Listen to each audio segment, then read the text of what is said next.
afite gahunda yo kutuvanayo kadushyira mu bintu by'imidugudu cyangwa mu mazu gamwe tukaja turagabamo twese turi kugabamo hari ukuntu bubakaga na etaje kaba wanayibamo hasi n'ugundi muryango ukaba hejuru n'ugundi hejuru n'ugundi hejuru ubwo mushinga nigo bagiye kuzaniye iriyo leta se yarababwiye ko ariyo gahunda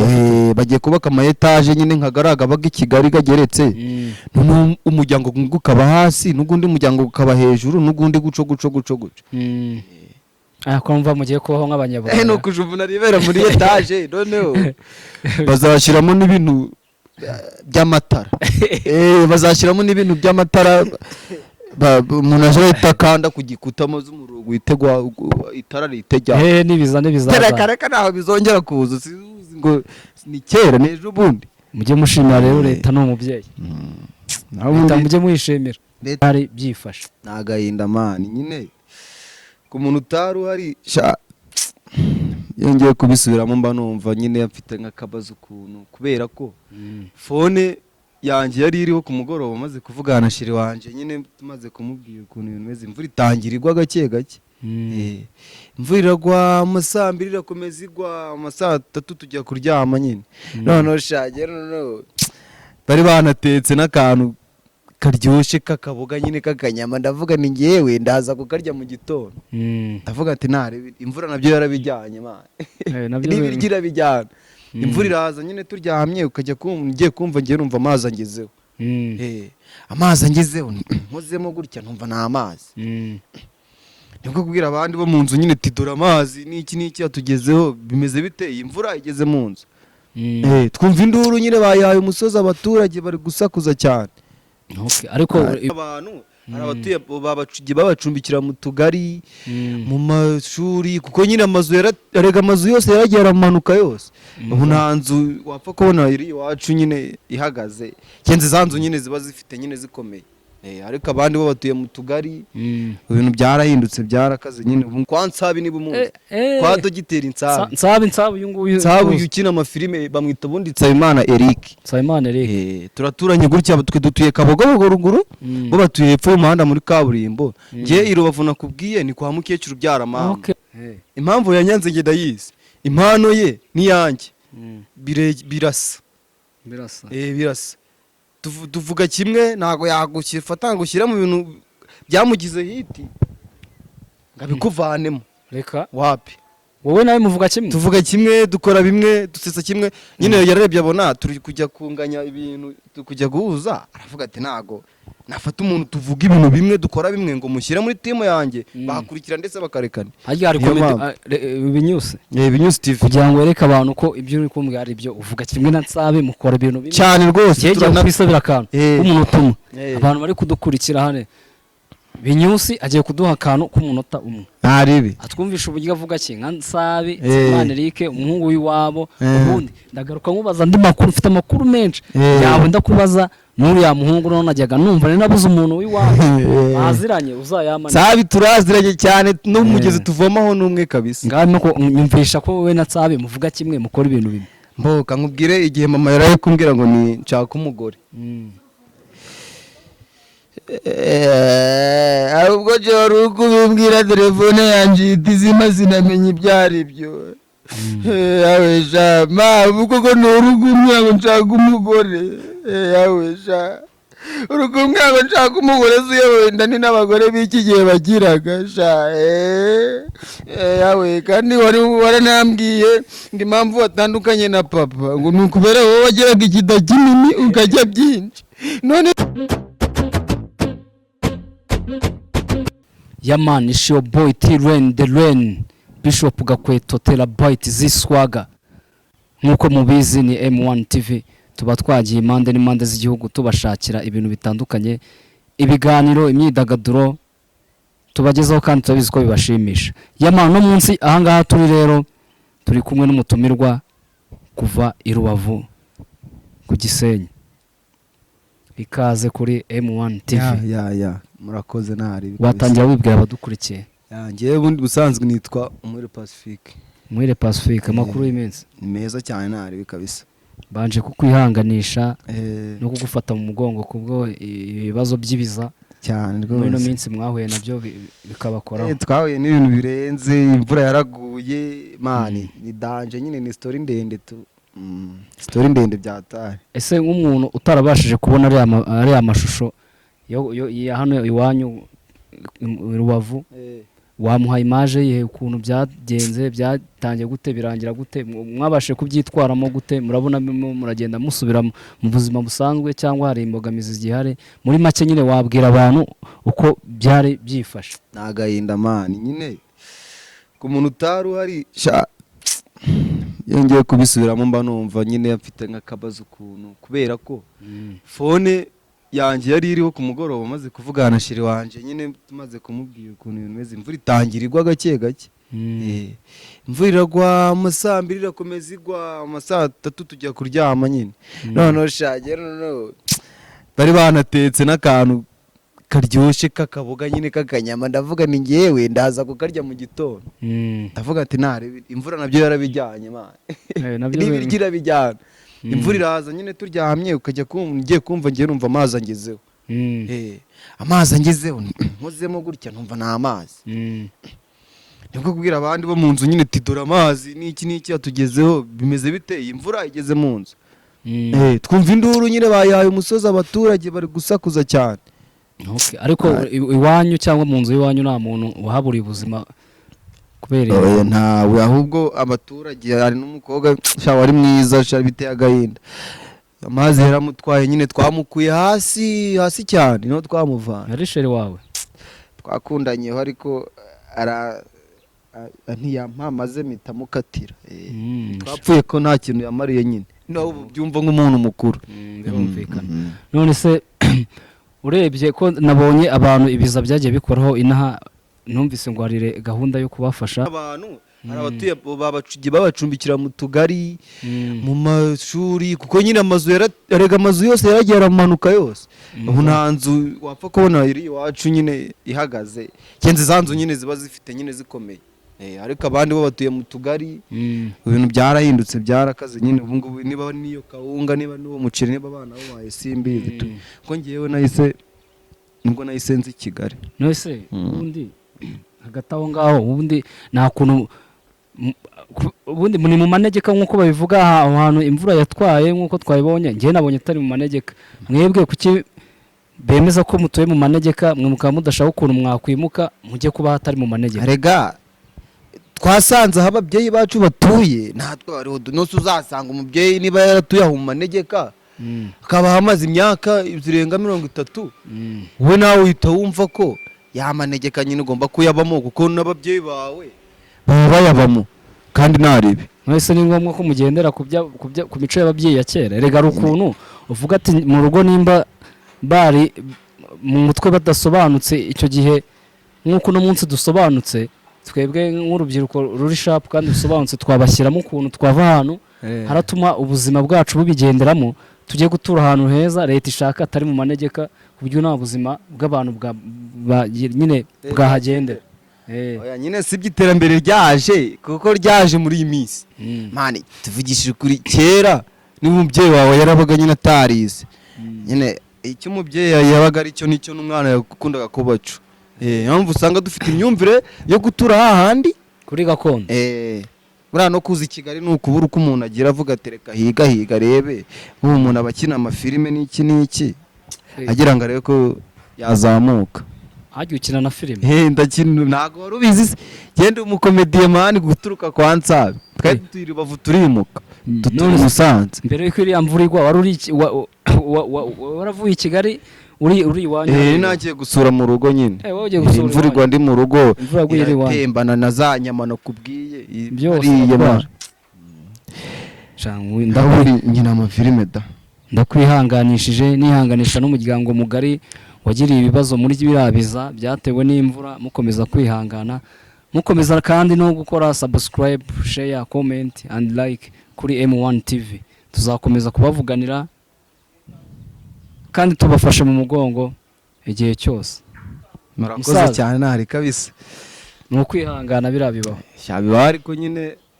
nabagira inama da njye ntabwo nzatura mu manegeka kuko ariko leta ifite gahunda yo kutuvanayo ikadushyira mu bintu by'imidugudu cyangwa mu mazu gamwe tukaja turagabamo twese turi kugabamo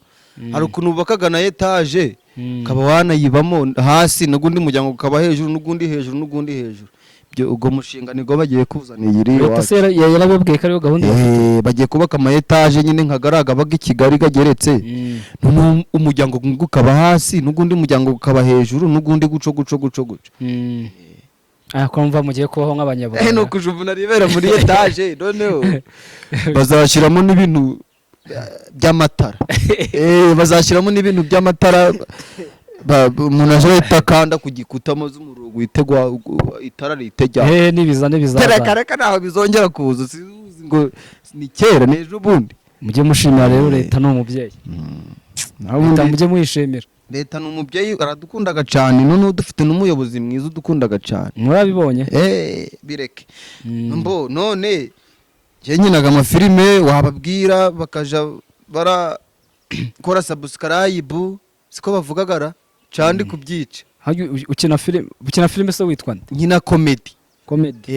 bakwita nde Binews TV bajye kuri YouTube channel bakande Binews TV basacinga Binews TV bakore subscribe and share muramuturemeye muramudukoreye umuti kabisa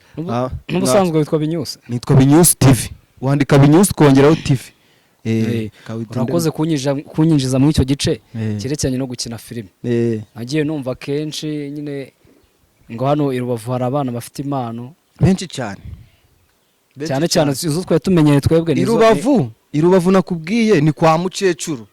none twe mu rugo Musanze ni Musanze ahantu bita muri Etiro kwa Nsabi ni bumunsi kwa Dogiteri Nsabi uyu nguyu ukina amafilime bamwita bundi Nsabimana Eric turaturanye gutya twe dutuye Kabogo ruguru bo batuye hepfo y'umuhanda muri kaburimbo ngiye i Rubavu nakubwiye ni kwa Mukecuru byara mama ntago ari mu rugo kavukire ni Musanze ntago babona amane no kurumva mvuga amane naumva utuntu kiramo twaga n'iki bivuze ngo Nsabi muraziranye kuva cyane Nsabimana Eric kuva iwabo kuzamuka byanyabyo agasikiye mutive Nsabimana Eric niko yitwa nuko yageze i Kigali agahita yita Dogiteri Nsabi uni yitwa Nsabimana Eric kabisa baramuza abantu wababaza Nsabimana Eric muziranye kuva kera cyane no ku ishuri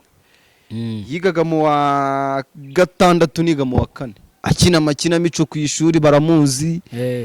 none reba yaragafashe bakiramani baramuhamagaye asigaye urabura iki ngufate kandi ubona ari umwana w'iwanyu muziranye wumva ko mwaye munaturanye nyine bisaba gukora cyane yahereye kera Nsabi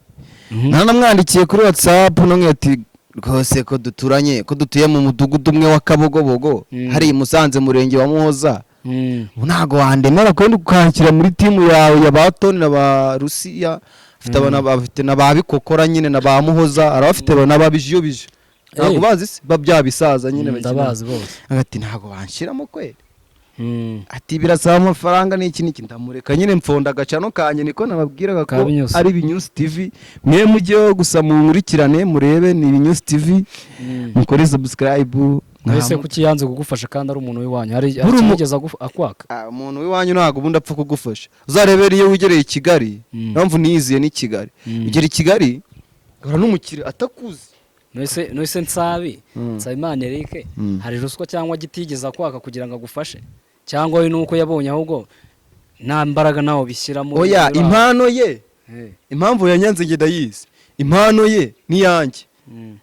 birasa tuvuga kimwe ntago yagufata ngo ushyira mu bintu byamugize hiti ngabikuvanemo reka wapi wowe nawe muvuga kimwe tuvuga kimwe dukora bimwe dusesa kimwe nyine yararebye abona turi kujya kunganya ibintu kujya guhuza aravuga ati ntago nafata umuntu tuvuga ibintu bimwe dukora bimwe ngo mushyire muri timu yanjye bakurikira ndetse bakarekana hari Binews TV kugira ngo yereke abantu ko ibyo uri kumbwira ari byo uvuga kimwe na Nsabi mukora ibintu bimwe cyane rwose turanabisabira akantu umuntu utuma abantu bari kudukurikira hane Binews agiye kuduha akantu k'umunota umwe ntaribi atwumvisha uburyo avuga ki nka Nsabi Nsabimana Eric umuhungu w'iwabo ubundi ndagaruka nkubaza andi makuru ufite amakuru menshi yawe ndakubaza n'uriya muhungu none najyaga numva nabuze umuntu w'iwawe baziranye uzayamane Nsabi turaziranye cyane n'umugezi tuvomaho n'umwe kabisa. ngaho ko nyumvisha ko wowe na Nsabi muvuga kimwe mukora ibintu bimwe Mboka nkubwire igihe mama yaraye kumbwira ngo ni nshaka umugore. Ahubwo joro uko bimbwira telefone yanjye itizima sinamenye ibyari byo. Yawesha ma uko ko n'urugumya ngo nshaka umugore. Yawesha urugumya ngo nshaka umugore zuye ndani n'abagore b'iki gihe bagiraga sha yawe kandi waranambwiye ngo impamvu watandukanye na papa ngo nukubera wowe wageraga ikida kinini ukajya byinshi none zo zikito kida kinini wageraga uzika abagore b'iki gihe baba akabanyamusanze komedi y'i Kigali mugiye kuyifata mumaze kubareba ba Alfonsina Nsabi mwene wanyu nawe naje njewe abanyamusanze mwa dufite kuri komedi niyo mpamvu Nsaba gutinya ngenda cyagerageza ntago birakunda ubundi bikunda ari abantu batumye bikunda niyo mpamvu gutinya abayanga kukuzana Nsaba yanze kunshyira mu bakinnyi be kubera ko azi neza ko nanje ibyabagamo ni nk'ibyo nanje mbagamo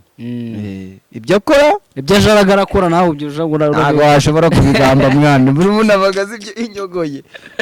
uri ibi bintu nawe ibintu by'i Kigali wabikubaza kavukire kuri yasanga nawe ureze bya bintu by'abasitari numvaga bari kuvuga by'abarasi by'abarasi bya ivi na ivi nanjye buri musanze ku rurimi rw'iwacu ntago watubasha uradufite aha kurumvisha ko ndanabakundaga cyane rata mugire mukande subscribe Binyuze TV gusa numvise bose kuri komedi ahubwo se ubundi kwecu udashyamo ingufu ngo tukubone cyane mu kibuga ko numvise rurimi rw'iwanyu Musanze ratugambaga kwimana nyine n'umushinwa yayikunda iramvugo yanyu niko tuvugaga gusa ntago wabihindura ubwo nuko tugambaga tushiraga mutwo tuntu twaga nyine niyo mvuga na Nsabi ariko kuvuga bira bintu nanjye nabonye Nsabi nyine atangiye gufata navuga ati noneho kwera ko ibintu nanjye nabikunze kuva kera ariko nabuze uko nabikora ndavuga ati nyine kananjye nkore nkawe ndebe ko haraho nagera kuko nawe ahageze yahagejejwe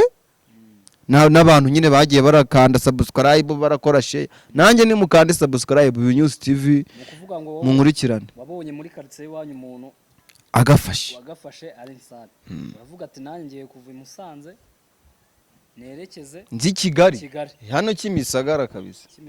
ndebe ko wenda nazawuzana bakirama ni kera ariko reba nkawe twawe wantumiye ngo nzumbaze utubazo gutyo gake ko twahuye nawe wampuza n'undi paka ngeze n'ahantu ku buryo nanagira n'ahantu nanakinira n'umuntu akavuga ati uyu muntu nanamukinisha muri filime zanjye cyane huma rwose abantu badukurikira mu ndwaneho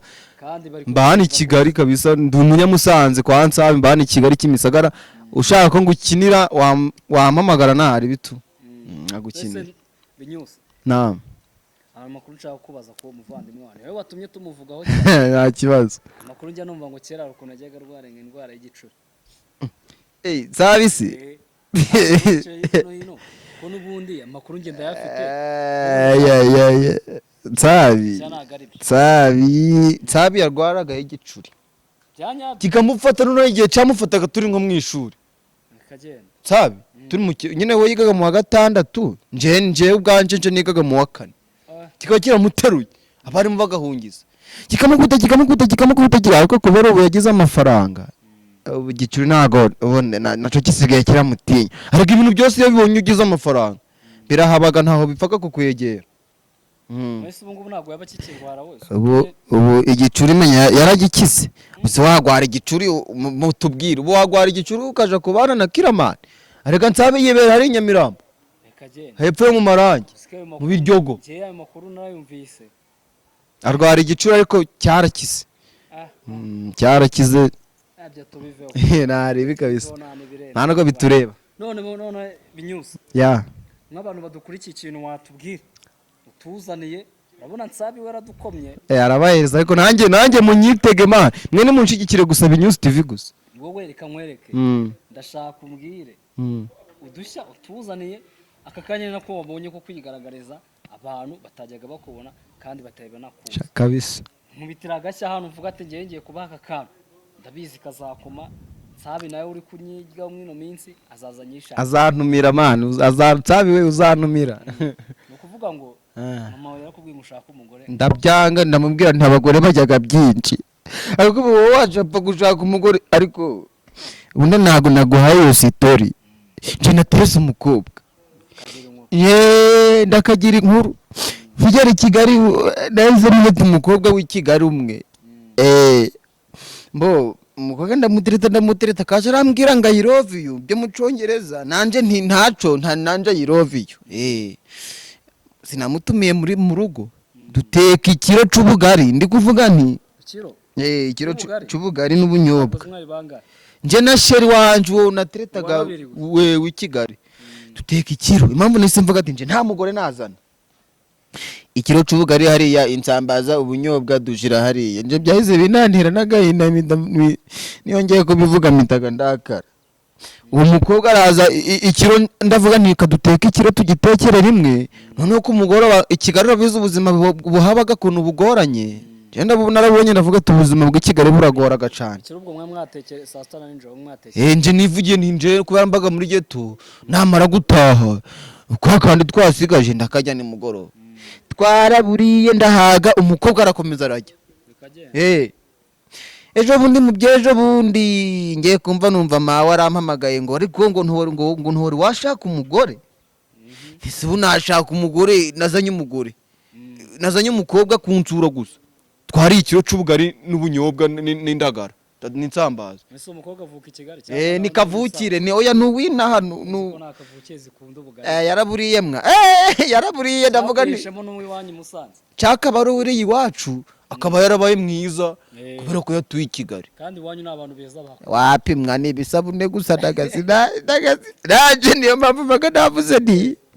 kwamere nk'umugati paka nje Kigali kugeza mbaye Binyusi TV bakoze subscribe bakanzamura nanje YouTube kamembe ndacyari hasi ariko niyo mpamvu nese mvuga nta mugore nazana mwese agataho ngaho urumva mundi nta mugore uzigera ushaka wenda turetse ko ngo wazimuzanye akagira ikiro cy'ubugara akakimara sha byahise bikweka ko abakobwa bose bajyaga amafaranga n'undi n'ejo bundi twajanye turatandukana aramamagara ati wamba barirukanyuhereza 2 ko ngize akabazo ntisubigize akabazo nengeze akabazo ni uri iwacu ningiye mu ntara ni kwa Mucecu ninyoreza 2